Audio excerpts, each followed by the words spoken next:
Por que o Titanic demorou tanto tempo para ser encontrado? Junte-se à nossa comunidade e inscreva-se agora para explorar os segredos da Terra junto conosco. Por 73 longos anos, o Titanic não foi um mistério. Ele foi um fracasso. Um fracasso humano gritante que expôs a nossa arrogância. E a razão pela qual não o encontramos durante quase 3/4 de século, a razão pela qual tantos falharam, não foi apenas porque a tecnologia não existia. Ah, não. Isso é a resposta fácil. A verdade é que nós falhamos porque estávamos a procurar a coisa errada. E o mais importante de tudo, pela razão errada. Esta é a história de como o Titanic foi encontrado. Mas é, acima de tudo, a história de como a humanidade teve de reaprender a pensar para o encontrar. Vamos voltar àquela noite de 1912. A promessa. O mito do inafundável. O navio que nem Deus poderia afundar.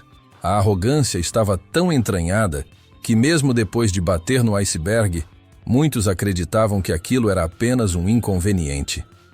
Havia uma crença real de que, no verão, quando o gelo derretesse, eles simplesmente voltariam e iriam buscá-lo. O naufrágio do Titanic não foi visto como um fim, mas como um percalço. Mas então, a realidade bateu. O navio desapareceu sob as ondas. O Carpathia chegou horas depois, e tudo o que encontrou foram botes salva-vidas, sobreviventes congelados e um campo de gelo silencioso. O maior objeto móvel já construído pelo homem tinha sido simplesmente apagado. E aqui entra a nossa primeira falha mental. Durante décadas, as pessoas pensavam no Titanic como um telemóvel que nos cai ao fundo da piscina. Sim, é chato. Sim, é fundo. Mas podemos ver a luz dele a brilhar lá embaixo. É só esticar o braço ou arranjar uma vara e ir lá buscá-lo. Essa era a mentalidade. A realidade é que o telemóvel não caiu numa piscina. Ele caiu do topo de um penhasco, numa ravina com 4 quilômetros de profundidade, coberta de lama, durante uma tempestade de neve à meia-noite. E como se isso não bastasse, a bateria explodiu violentamente no caminho para baixo, partindo o telemóvel em 1000 pedaços irreconhecíveis. Para entender os 73 anos de fracasso, para entender a jornada que levou à descoberta do Titanic, nós não podemos simplesmente olhar para o sucesso final. Nós temos de escalar os 3 muros gigantescos que a humanidade enfrentou. O primeiro, o mais óbvio, foi o muro físico. O segundo, o mais traiçoeiro, foi o muro mental. E o terceiro, o mais inesperado, foi o muro político. Esta é a história de como um homem improvável, usando um truque aprendido na Guerra Fria, conseguiu escalar os 3. Quando as pessoas pensam na descoberta do Titanic, a primeira imagem que vem à mente é a de um mapa do tesouro, um ponto X marcado em algum lugar do vasto Atlântico. Elas imaginam que o grande desafio era apenas uma questão de geografia, de apontar o sonar para o lugar certo. Ah, meu amigo, se fosse assim tão simples. A verdade é que durante mais de 70 anos, o Titanic não estava apenas perdido. Ele estava protegido. Protegido por um muro. Um muro que não foi feito por mãos humanas, mas pelas leis mais brutais da física. O primeiro e maior obstáculo para se entender como o Titanic foi encontrado não era um mapa. Era um monstro de 4 quilômetros de altura chamado profundidade. Vamos tentar colocar isso em perspectiva, porque a nossa mente, habituada a medir distâncias na horizontal, simplesmente não foi feita para processar a vastidão vertical do oceano. 4.000 metros, 4 quilômetros, em linha reta, para baixo. É uma distância que anula o sol, que apaga o tempo. A analogia que os oceanógrafos usam, e que ainda assim mal arranha a superfície do problema, é a do Mont Blanc. Imagine pegar a montanha mais alta da Europa Ocidental, com seus picos nevados, e virá-la de cabeça para baixo, afundando-a no oceano. O cume dessa montanha, o ponto mais alto dos Alpes, ainda estaria flutuando a mais de 1.200 metros acima dos destroços do naufrágio do Titanic. O navio jaz num local tão profundo, tão alienígena, que uma cordilheira inteira se perde no caminho até ele. Lá embaixo não existe dia ou noite, existe apenas o breu. Não é a escuridão de um quarto com as luzes apagadas. É a escuridão de Gênesis, a ausência perpétua e absoluta de luz, onde um fóton solar jamais esteve desde que os oceanos se formaram. E junto com a escuridão vem o frio.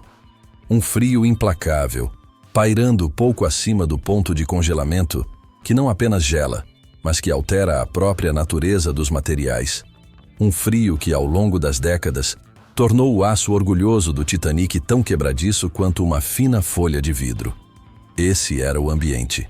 Um deserto escuro, gelado e hostil, que parecia ativamente projetado para repelir a vida. Mas a profundidade e a escuridão são apenas o endereço. O verdadeiro porteiro desse palácio submerso é a pressão. É aqui que a física deixa de ser teórica e se torna uma força esmagadora, literal. Cá em cima, onde vivemos, estamos no fundo de um oceano de ar. E a pressão atmosférica é tão constante que nem a sentimos. Mas a água é 800 vezes mais densa que o ar. A cada 10 metros que você desce, é como se mais uma atmosfera inteira fosse empilhada sobre você. Agora multiplique isso. A 4.000 metros, a pressão é algo que desafia a imaginação. É o peso de 2 autocarros de 2 andares, ou talvez um pequeno tanque de guerra, equilibrado perfeitamente em cima da unha do seu polegar. Todos nós que já mergulhamos numa piscina funda conhecemos aquela dorzinha chata no ouvido. Isso acontece a míseros 3 ou 4 metros. É o seu corpo, sabiamente, gritando um aviso. Ei, volte para cima, não fui feito para isso. Agora, imagine o que acontece quando essa pressão não é 4 metros, mas 4.000.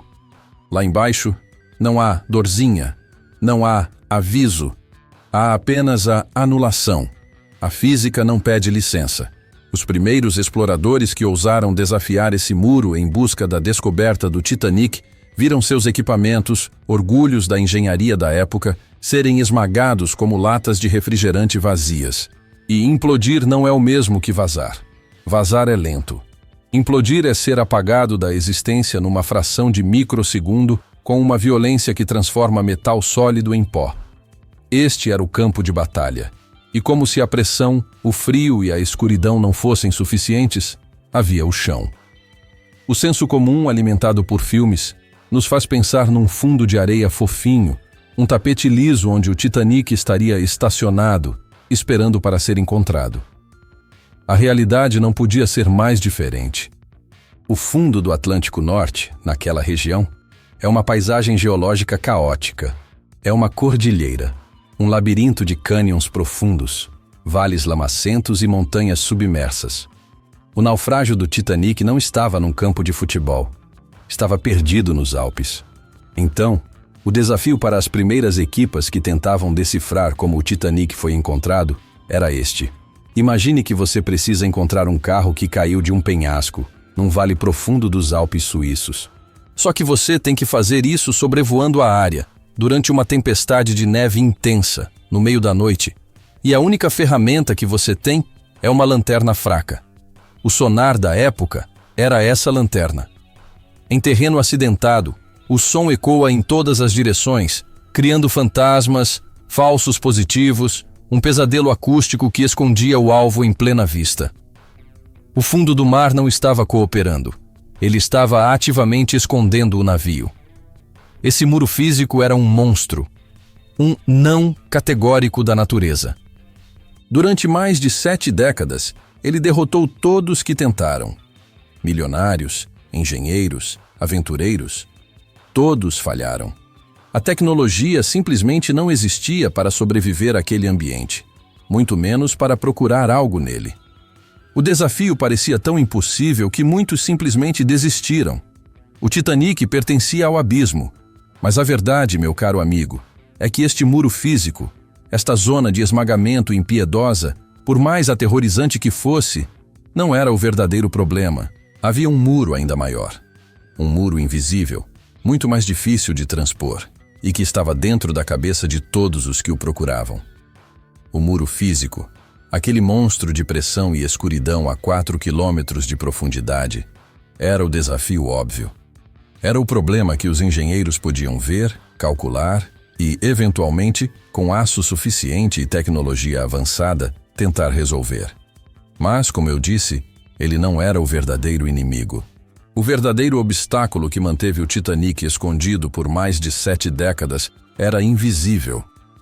Ele não estava no fundo do oceano. Estava dentro da cabeça de cada pessoa que o procurava. Era um muro mental, um ponto cego coletivo, e este, meu amigo, é infinitamente mais difícil de derrubar do que qualquer barreira física. A descoberta do Titanic não foi atrasada pela falta de tecnologia, mas pela falta de imaginação. Vamos dissecar esse muro mental, porque ele é composto por 2 falhas fatais de percepção. 2 erros tão básicos que pareciam verdades absolutas. O primeiro erro fatal foi o mapa. As coordenadas. Quando o Titanic começou a afundar, o operador de rádio, Jack Phillips, um herói que se manteve no seu posto até o fim, enviou um sinal de SOS desesperado. Ele deu ao mundo a localização do navio. E durante 70 anos, essa localização foi tratada como um evangelho. Era o X no mapa. Todos os esforços, todas as expedições caras, usaram essas coordenadas como ponto de partida sagrado. O problema? Elas estavam erradas. Para entender o quão catastrófico foi esse erro, vamos usar uma analogia simples do nosso dia a dia. Imagine que você está dirigindo numa autoestrada à noite e sofre um acidente grave. Você bate no separador central, digamos, no quilômetro 50. No pânico, você pega o telemóvel e liga para os serviços de emergência. Socorro! Bati no quilômetro 50! Mas o carro não parou ali. O impacto destruiu a direção, o motor ainda está engatado e o carro, fora de controle, continua a deslizar pela pista molhada, capotando por mais 2, talvez 3 quilômetros antes de finalmente cair numa ribanceira escura no quilômetro 53. Agora pense, para onde vão as ambulâncias? Elas vão para o quilômetro 50. Elas chegam lá, não veem nada e começam a procurar ao redor do quilômetro 50. Elas nunca pensam em dirigir até o 53. Isso foi exatamente o que aconteceu com o Titanic. O SOS foi enviado no momento do impacto com o iceberg, mas o navio não afundou como uma pedra. O naufrágio do Titanic foi um processo lento e agonizante que durou 2 horas e 40 minutos. O navio, mortalmente ferido, continuou a navegar e a derivar nas correntes geladas por quilômetros. As coordenadas de SOS marcavam o local do acidente, não o local do descanso final. Durante décadas, expedições inteiras gastaram milhões de dólares procurando meticulosamente no quilômetro 50, enquanto os destroços jaziam a quilômetros de distância, no escuro, no quilômetro 53. A busca pela descoberta do Titanic estava, desde o início, condenada a procurar no lugar errado. Eles estavam no bairro certo, mas procuravam na rua errada. Mas nem de longe esse foi o erro mais grave. O segundo erro fatal era muito mais profundo, muito mais psicológico. Era o erro de o que eles estavam procurando. Quando você ouve a palavra Titanic, o que vem à sua mente? Você pensa em majestade, em força, no inafundável. Mesmo sabendo que ele afundou, a imagem mental que temos é a do navio. Talvez partido ao meio, como vimos depois, mas ainda reconhecível, imponente, deitado no fundo. Essa era a imagem que todos os caçadores de tesouros e cientistas tinham, e esse foi o ponto cego. O nosso cérebro, veja bem, só consegue encontrar aquilo que ele está programado para procurar. Vamos voltar a uma analogia doméstica. Imagine que você tem um vaso de porcelana antigo, uma peça de família, e ele cai da prateleira e se estilhaça no tapete da sala. Você pede a alguém: por favor, pode ir à sala e encontrar o meu vaso? O que essa pessoa faz? Ela entra na sala e seus olhos, seu cérebro, começam a escanear o ambiente procurando pela forma de um vaso. Ela olha debaixo do sofá, atrás da cortina, esperando encontrar o objeto, talvez tombado, talvez rachado, mas ainda um vaso. O cérebro dela ignora completamente os 50 pequenos cacos de porcelana branca espalhados pelo tapete, porque o cérebro filtrou aquilo como lixo ou irrelevante. Ela está procurando o objeto inteiro e por isso fica cega para as partes. Por décadas, todos os que procuravam o Titanic eram essa pessoa. Eles programavam seus sonares multimilionários, a tecnologia mais avançada da época, para procurar uma assinatura acústica gigante. Eles procuravam o vaso. Eles estavam caçando um alvo de 269 metros de comprimento. A consequência disso é arrepiante. É quase certo que várias expedições, muito antes de Robert Ballard, que entenderia isso mais tarde, passaram diretamente por cima dos destroços e não os viram. Seus sonares registraram as caldeiras, os pedaços do casco, os guindastes, mas o operador, olhando para a tela, descartou esses sinais como anomalias geológicas, rochas ou lixo no fundo do mar. Por quê? Porque não se parecia com o navio. Este muro mental, essa fixação no vaso e no mapa errado, foi o que realmente manteve o mistério de como o Titanic foi encontrado sem solução. A arrogância de achar que sabíamos o que procurar e onde procurar nos tornou cegos. E essa cegueira era perfeitamente explorada por um tipo muito específico de pessoa, que via o naufrágio do Titanic não como um mistério científico ou uma tragédia humana, mas como uma oportunidade de glória. Eram os homens com mais dinheiro do que estratégia. Então tínhamos um muro físico de pressão e escuridão, e um muro mental de coordenadas erradas e expectativas cegas. Esse cenário de missão impossível era, ironicamente, um imã perfeito para um tipo muito particular de indivíduo, o milionário excêntrico. Nas décadas de 1950, 60 e 70, a busca pela descoberta do Titanic não era um empreendimento científico sério. Ah, não. Era um hobby. Era o troféu de caça definitivo para homens que tinham tanto dinheiro que já não sabiam mais o que comprar na superfície. Eles olhavam para o abismo e viam não uma tragédia a ser honrada ou um mistério a ser resolvido, mas uma oportunidade de colocar seu nome na história. O problema é que eles traziam para essa busca a mesma mentalidade que usavam nos seus negócios: força bruta e ego. Essas primeiras tentativas eram menos oceanografia e mais caça ao tesouro, glorificada. Eram expedições financiadas privadamente, com equipamentos que mal davam conta da profundidade, lideradas por homens que acreditavam que o dinheiro, por si só, podia dobrar as leis da física e da lógica. E o exemplo mais gritante, o rei desses sonhadores bem-intencionados, mas totalmente perdidos, era um homem chamado Jack Grimm. Grimm era um petrolífero do Texas, um personagem saído de um filme. Ele tinha o chapéu de cowboy, o carisma e, o mais importante, bolsos fundos. Ele já tinha tentado encontrar a Arca de Noé e o Pé Grande. Naturalmente, o Titanic era o próximo da lista. A estratégia de Jack Grimm para a descoberta do Titanic é o exemplo perfeito do fracasso da força bruta. É a analogia da lotaria. Imagine que você quer ganhar o Euromilhões.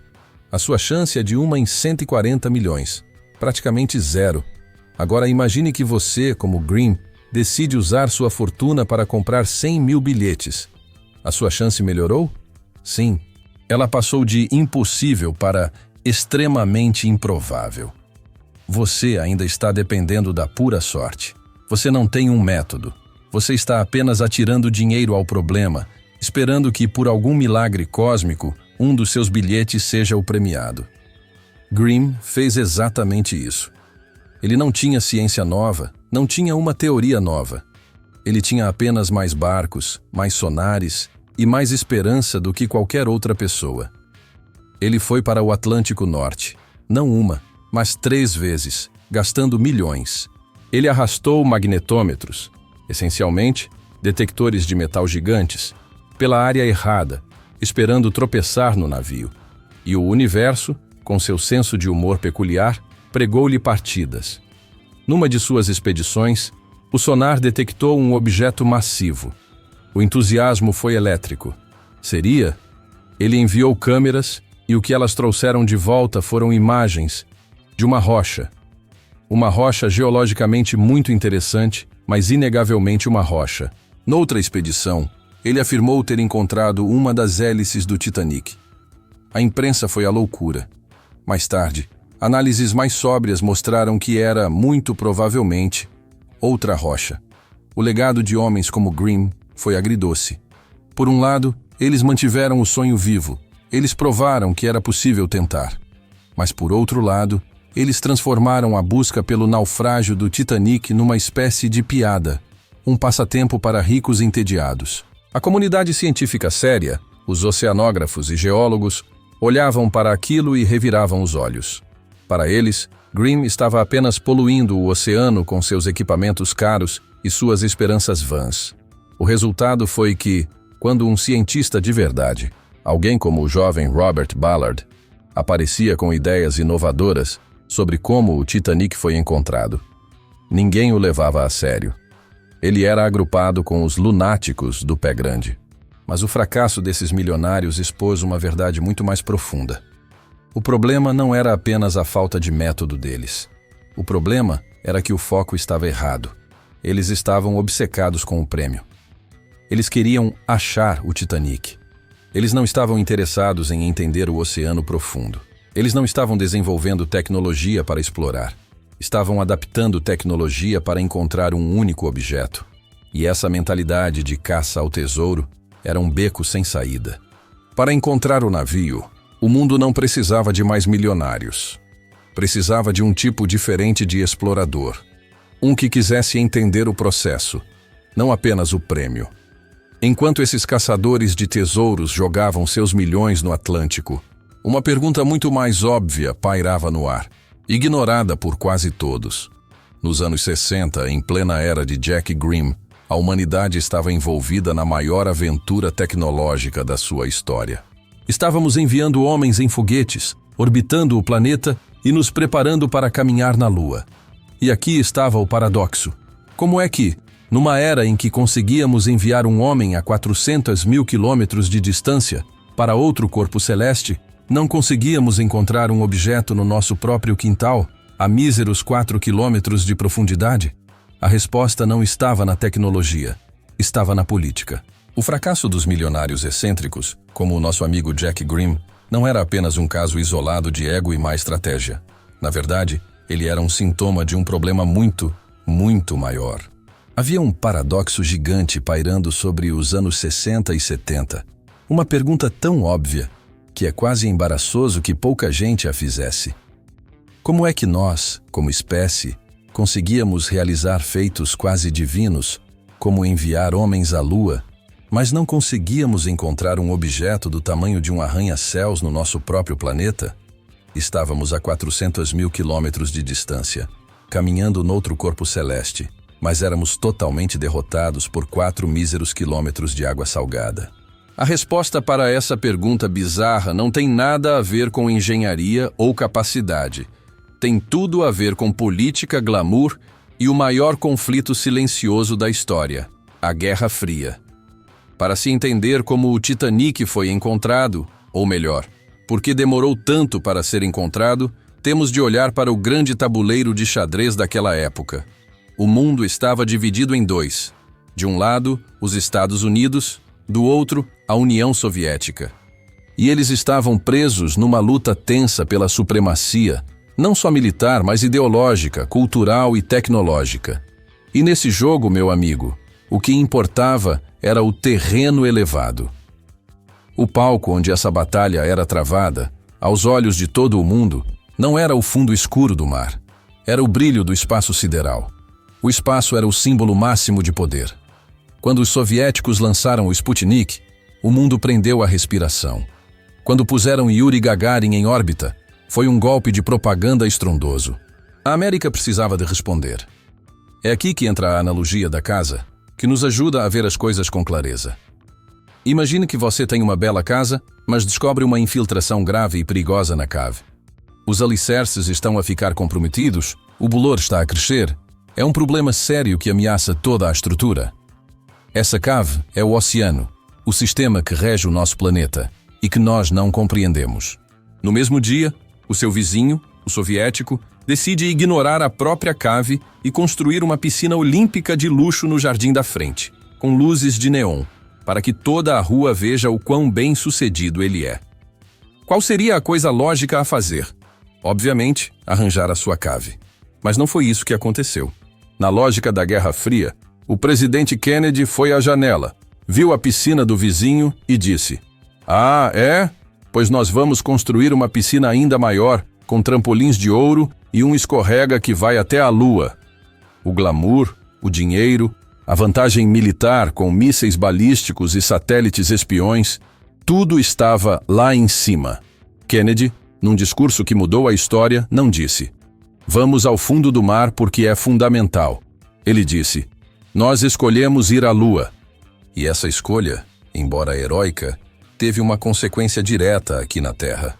Os melhores cérebros da engenharia, os orçamentos de bilhões de dólares, o foco da nação, tudo foi canalizado para a NASA e para a Força Aérea. E a oceanografia, a ciência que explora o nosso próprio planeta, essa ficou com as migalhas. Tornou-se uma ciência de segunda classe, um campo para acadêmicos aborrecidos que gostavam de brincar na lama, enquanto os astronautas eram tratados como deuses entre os homens. A tecnologia espacial deu um salto quântico, enquanto a tecnologia de exploração do oceano profundo, bem, essa continuava a engatinhar. E mesmo o pouco dinheiro que era destinado ao oceano não ia para a arqueologia ou para a descoberta do Titanic. Esse dinheiro tinha fins militares e econômicos muito específicos. Ou era para encontrar novos campos de petróleo e gás no fundo do mar, ou era para encontrar submarinos nucleares soviéticos e, ao mesmo tempo, encontrar locais para esconder os seus próprios submarinos. A Marinha dos Eisel via a busca pelo naufrágio do Titanic como uma absoluta frivolidade. Uma distração, cara. Uma caça ao tesouro sem valor estratégico. Era o tipo de coisa que se deixava para os milionários texanos malucos brincarem.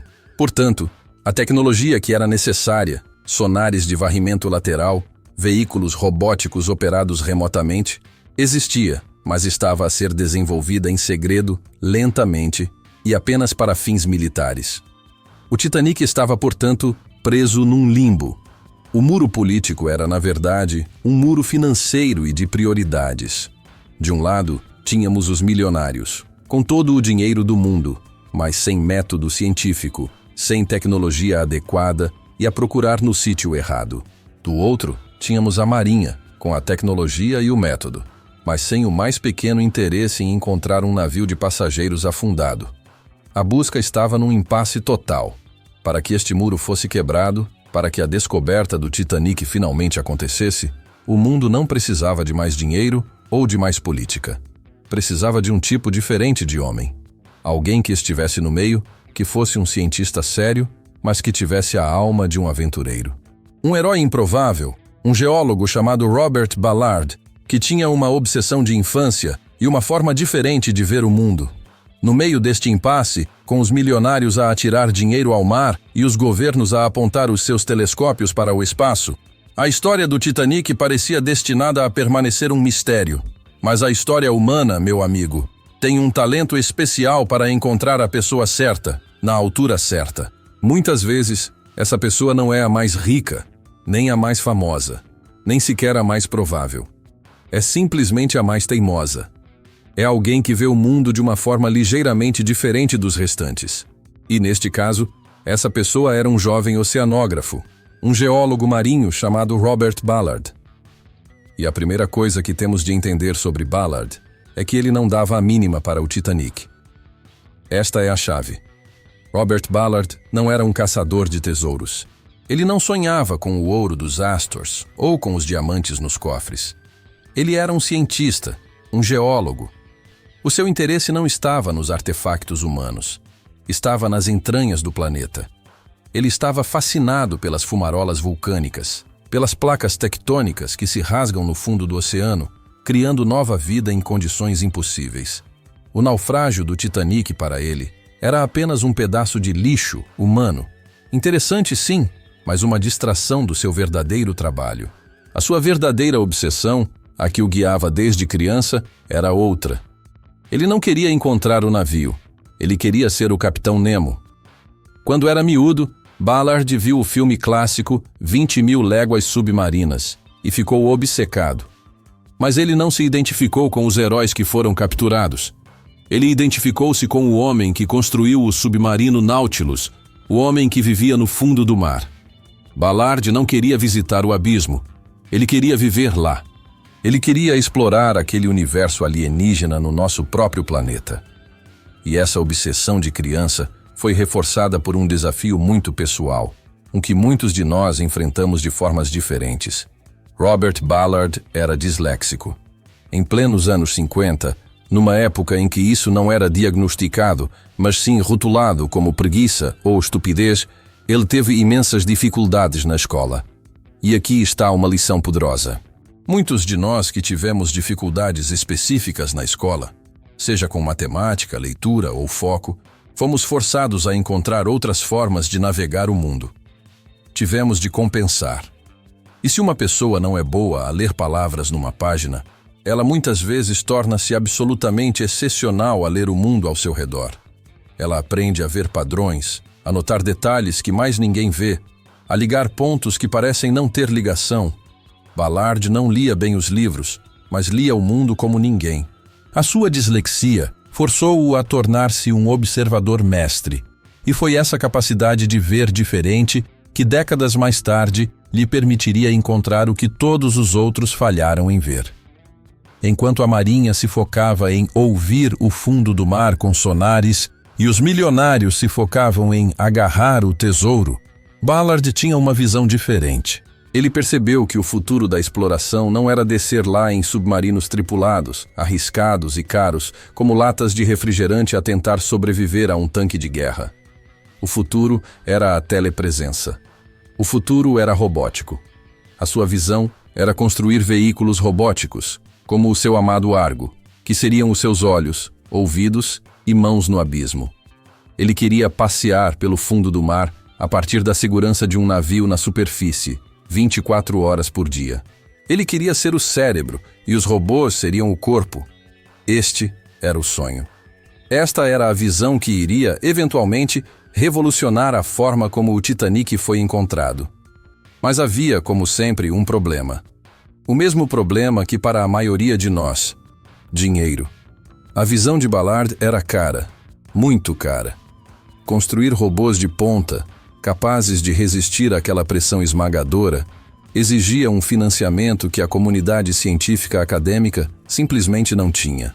Ele ia bater à porta dos institutos de oceanografia, e eles diziam-lhe: Bob, adoramos a ideia, mas com este dinheiro conseguimos financiar 20 estudos sobre caranguejos. É ficção científica. Ele sabia que os militares tinham esta tecnologia, mas eles guardavam-na a 7 chaves. Robert Ballard estava preso. Ele tinha a paixão. Ele tinha a visão. Ele tinha a tecnologia desenhada, pelo menos no papel. Mas ele não tinha financiamento. Ele era um Capitão Nemo sem um Nautilus. Durante anos, ele lutou por migalhas, tentando provar o seu conceito. E foi então que ele teve uma ideia. Ele percebeu que, para conseguir o dinheiro para a sua verdadeira paixão, a geologia, ele precisava de um objetivo de relações públicas. Ele precisava de um troféu. E pela primeira vez, ele voltou os seus olhos para o único naufrágio que toda a gente no planeta conhecia. Ele usaria a descoberta do Titanic como isco. Mas mesmo com o nome Titanic na sua proposta, as portas permaneceram fechadas. Até que um dia, ele bateu a porta certa. A porta da Marinha dos Essequiwa. E para sua surpresa, eles ouviram. Mas o que eles queriam dele não tinha nada a ver com um navio de passageiros afundado. Então temos o nosso herói improvável, Robert Ballard. Ele é um cientista brilhante, um visionário da robótica, mas está completamente sem dinheiro. Ele tem a chave tecnológica, o seu robô Argo, mas não tem como o construir. E ele tem um isco de relações públicas, a descoberta do Titanic. Desesperado, ele vai bater a única porta que tem o tipo de dinheiro e interesse no oceano profundo que ele precisa, a Marinha dos Estados Unidos. Ele entra numa sala cheia de oficiais de alta patente e faz a sua proposta. Financiem a minha tecnologia robótica revolucionária e eu usá-la-ei para encontrar o Titanic. E a resposta da Marinha, como era de esperar, foi um não categórico. Eles olharam para ele e disseram essencialmente: Filho, nós estamos no meio de uma guerra fria. Temos submarinos soviéticos para caçar. Não nos interessa minimamente gastar o dinheiro dos contribuintes para encontrar um navio de luxo enferrujado. Robert Ballard estava prestes a sair da sala, derrotado. Mas então veio o mas. Um oficial sênior chamou-o de volta. Havia algo no seu olhar. A Marinha disse não a encontrar o Titanic. Mas eles estavam muito interessados na tecnologia de Ballard, o Argo. Porque, veja bem, a Marinha tinha um problema. Um problema enorme, ultra-secreto e profundamente embaraçoso que estava a tirar o sono ao Pentágono. Na verdade, eles tinham dois problemas. Os submarinos nucleares USS Thrasher e USS Scorpion. Ambos tinham desaparecido misteriosamente no Atlântico nos anos 60. O Thrasher afundou-se durante testes de mergulho profundo. E o Scorpion? Bem, ninguém sabia ao certo o que lhe tinha acontecido. Agora precisamos de parar um momento e entender o nível de paranoia da Guerra Fria. Para a Marinha dos Sarajevo, estes não eram apenas acidentes trágicos, eram pesadelos estratégicos. O medo real não era apenas a perda dos homens. O medo era: o que aconteceu aos reatores nucleares? Estão no fundo do mar, a vazar radiação para o oceano? Pior, muito pior. Os soviéticos encontraram-nos primeiro? Será que os russos estavam naquele preciso momento a vasculhar os destroços, a roubar os seus livros de códigos secretos, a sua tecnologia de torpedos, ou, o horror dos horrores, a sua tecnologia de reatores nucleares? A Marinha precisava de encontrar aqueles submarinos. Precisava de os encontrar ontem.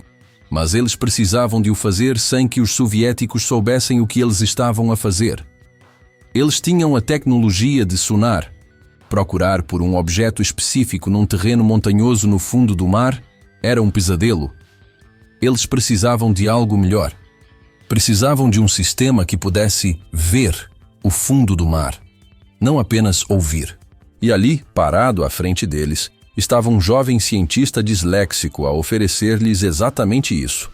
Um robô de vídeo de alta tecnologia, o Argo, capaz de voar acima do fundo do mar e transmitir imagens 24 horas por dia. De repente, Ballard não era um caçador de tesouros. Ele era a solução para o maior problema secreto da Marinha. Eles fizeram-lhe um acordo, um pacto que definiria o resto da sua vida. A Marinha disse-lhe: "Ok, Ballard, nós vamos financiar o seu robô. Vamos dar-lhe o dinheiro, os navios e todo o apoio. Mas ele é nosso primeiro. A sua missão prioritária e ultra-secreta é encontrar o Thrasher e o Scorpion. Você não pode contar a ninguém. Para o resto do mundo, você estará apenas a testar equipamentos ou a fazer estudos geológicos." E aqui veio a reviravolta genial. A Marinha também precisava de uma história de capa, e a de Ballard era perfeita. "Quando você acabar o nosso trabalho", disseram eles, "se sobrar tempo na expedição, pode ir procurar o seu naviozinho enferrujado. O Titanic será a sua recompensa. E será a história perfeita para contar à imprensa sobre o porquê de estarmos a financiar a sua tecnologia. Vamos usar a nossa analogia do trabalho chato. É como se o seu chefe chegasse ao pé de si e dissesse: "Olhe, odeio pedir-lhe isto, mas aquele arquivo morto, com os documentos de 10 anos atrás, está uma bagunça e os auditores vêm aí. É um trabalho chato, é confidencial e ninguém pode saber que estamos a mexer nisto. Mas se você passar as próximas semanas a organizar este arquivo, encontrar os submarinos, eu dou-lhe aquelas 2 semanas de férias pagas no Havaí que você tanto queria, encontrar o Titanic." Robert Ballard, claro, aceitou na hora. Ele finalmente tinha o seu Nautilus. O que ele não fazia a mais pequena ideia era que o trabalho chato, a missão de encontrar aqueles submarinos, seria a lição mais importante da sua vida. O arquivo morto continha a chave exata de como o Titanic foi encontrado. Robert Ballard estava agora ao serviço da Marinha do Septeuciewa. Ele tinha o seu Argo, tinha o financiamento e tinha uma missão ultra-secreta: encontrar o USS Scorpion. O trabalho chato tinha de ser feito antes das férias no Havaí. Mas ele rapidamente se viu a cair exatamente na mesma armadilha que todos os outros. Ele estava a usar a sua tecnologia revolucionária, o seu robô que via, mas estava a usá-lo com a mentalidade antiga. Ele estava a varrer o fundo do mar à procura da assinatura de um submarino. Ele estava, tal como os caçadores do Titanic, a procurar o vaso. E dia após dia, tudo o que o Argo lhe enviava eram quilômetros intermináveis de lama e rochas. A frustração era imensa. A marinha estava a ficar impaciente. E então, aconteceu. O momento, o tipo de epifania que só chega depois de semanas de exaustão e fracasso. Ballard estava a olhar para os dados, não para o submarino, mas para a área onde o submarino deveria estar. E o seu cérebro, aquele cérebro disléxico treinado para ver padrões em vez de palavras, começou a notar algo. Anomalias.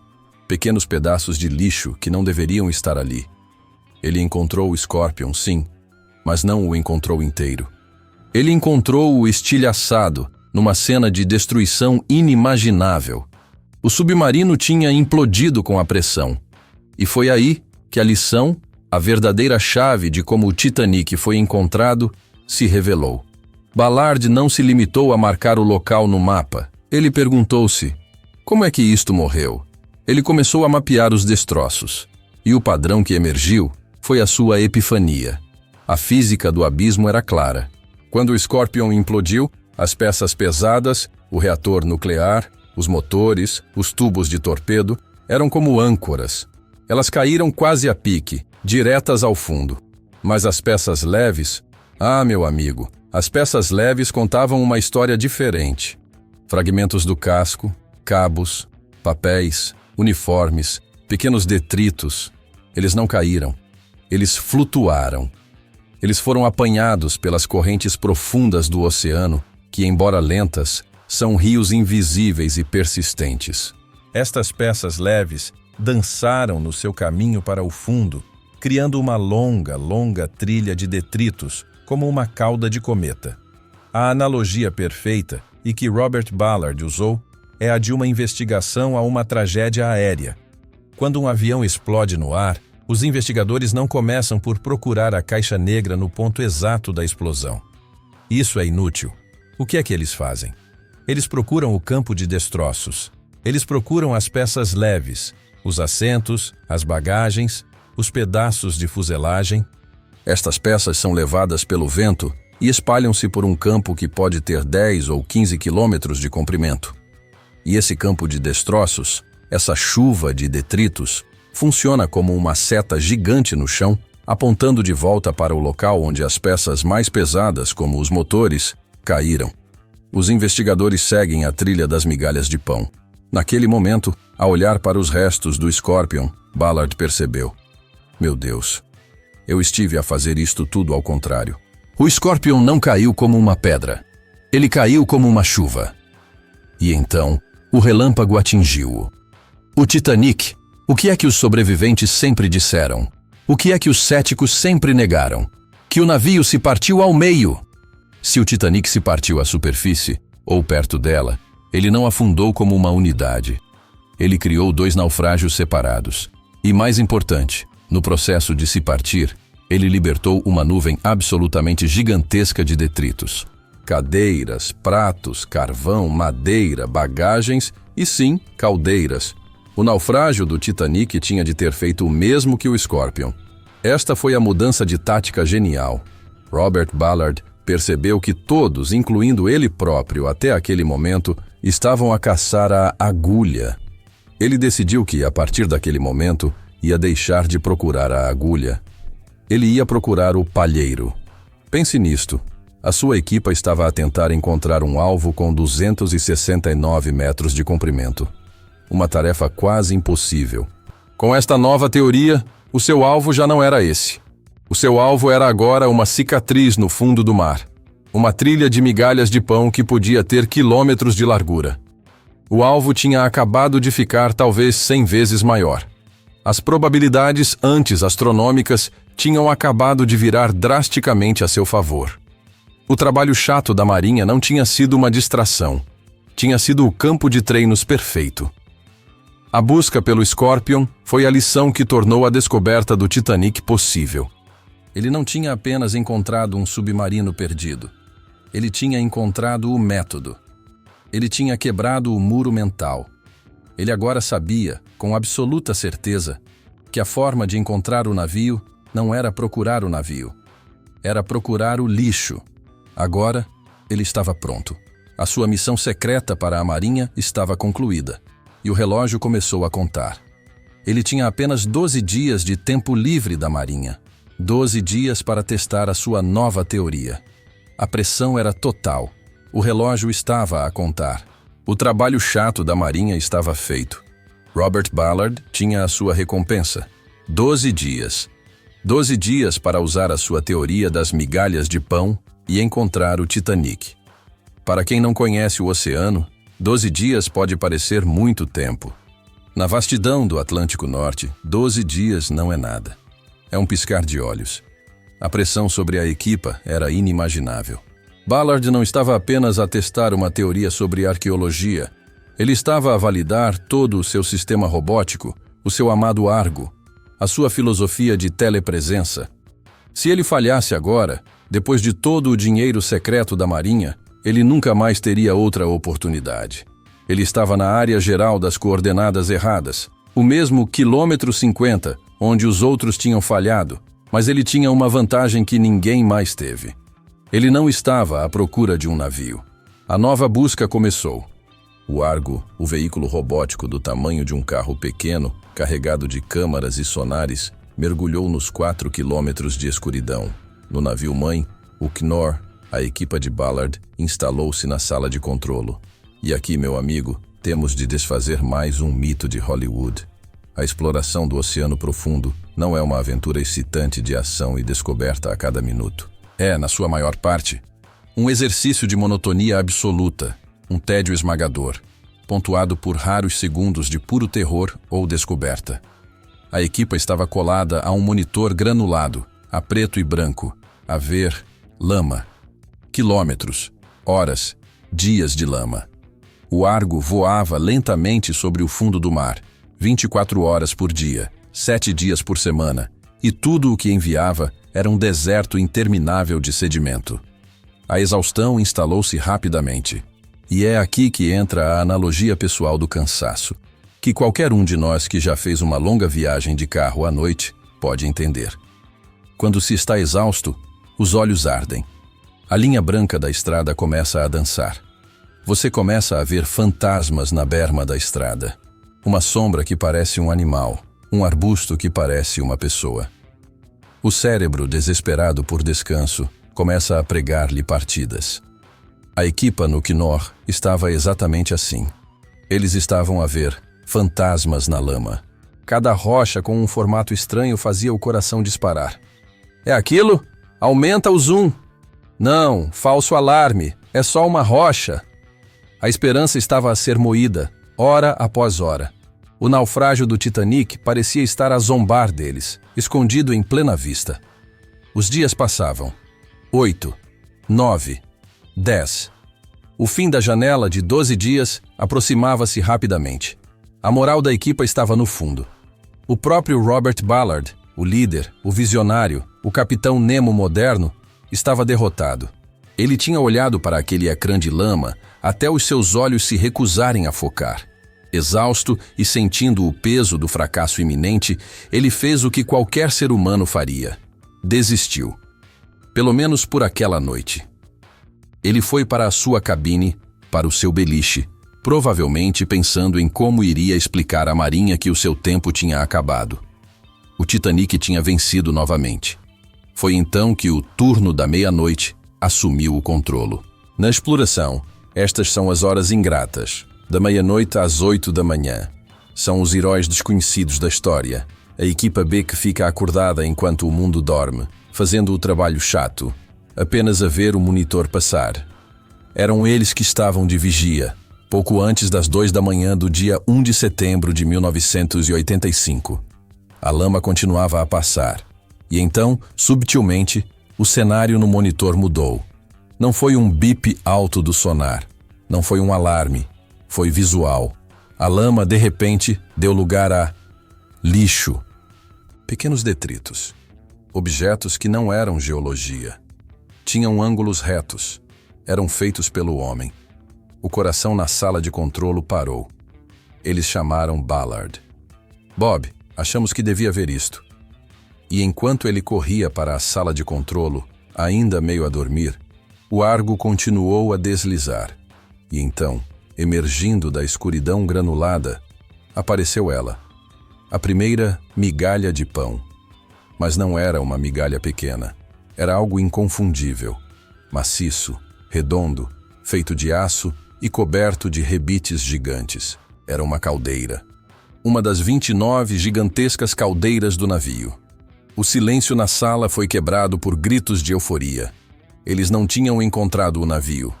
Eles tinham encontrado o rasto. A teoria estava certa.